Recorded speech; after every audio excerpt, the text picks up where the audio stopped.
Imagine driving down a quiet road, your stomach rumbling, the smell of grilled meat in the air.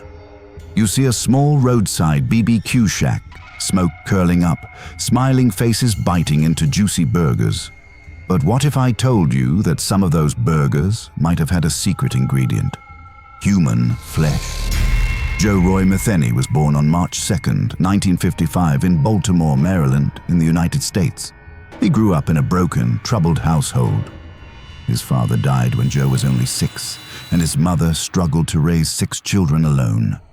The absence of a stable family foundation and the trauma of addiction later in life would set the stage for his descent into violence. As a young man, Joe briefly served in the army and reportedly developed a drug habit, a habit that stayed with him long after returning home. Over time, he drifted in and out of odd jobs and eventually worked as a forklift driver. Despite being described by some acquaintances as intelligent and well-spoken, Joe hid a dark and disturbed side few could imagine. Most people who commit violent crimes have a breaking point, a moment where everything goes wrong. For Joe Metheny, that moment was rooted in anger, betrayal, and a warped sense of revenge. Joe was married and had a young son. But things began to fall apart when his wife became addicted to drugs and ultimately left him, taking their son with her.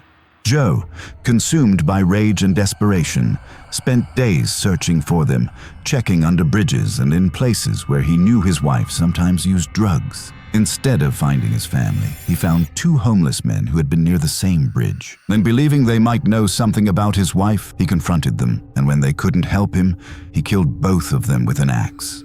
This wasn't a moment of weakness. It was the moment Joe crossed into something far darker. Once he tasted violence, he didn't stop. Over the next couple of years, Joe Metheny would murder again and again, often targeting vulnerable people. Sex workers, addicts, and the homeless. Individuals he thought no one would miss. The horror doesn't end with murder. According to Joe's own terrifying confession, he didn't just kill his victims. He chopped up the bodies, stored the meat, and used it in a most grotesque way. Metheny claimed that after dismembering his victims, he mixed the flesh with pork and beef, formed it into patties, and sold these burgers at a roadside BBQ stand he opened on weekends. And in his chilling words, the human body tastes very similar to pork. If you mix it together, no one can tell the difference. Joe said that for weeks, unwitting customers, from truckers to locals, ate his burgers without ever suspecting the horrifying truth. The smell, the grill, and the crowd all hid a secret far darker than anyone could imagine. Whether these claims were totally true or exaggerated has been debated.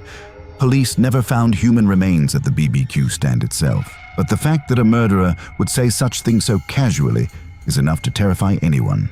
Joe didn't just kill a couple of people. He claimed to have murdered up to 10 people, though he was only convicted of 2. Some of the known victims include Kathy Ann Magaziner, a woman he strangled and later buried in a shallow grave near his workplace. Kimberly Spicer, another woman he killed and disposed of in a factory site. Police also suspect he was behind the deaths of several homeless individuals, particularly those he encountered around Baltimore. What stands out is not just the violence, but the lack of remorse. During his trial, Metheny told the court he killed because he enjoyed it, and he even said he got a rush or a high from the act of killing itself. There was no twisted justification, just a raw admission of evil. For years, Joe continued his grisly acts, believing he could get away with them. But one day in 1996, he made a fatal mistake.